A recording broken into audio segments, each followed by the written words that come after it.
ప్రముఖ Telugu news anchor శాంతి స్వరూప్ కన్నుమూశారు.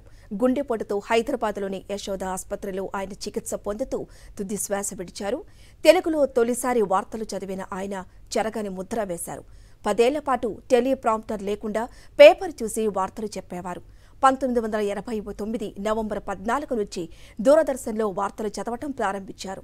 తెలుగు ప్రజలకు పరిచయం అక్కర్లేని మనిషి శాంతి స్వరూప్.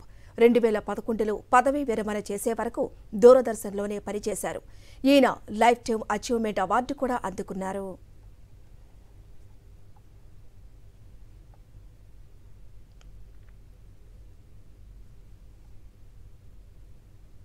ప్రముఖ తెలుగు న్యూస్ యాంకర్ శాంతి స్వరూప్ కన్నుమూశారు. గుండెపోటుతో హైదరాబాద్లోని యశోద ఆసుపత్రిలో ఆయన చికిత్స పొందుతూ తుది శ్వాస విడిచారు.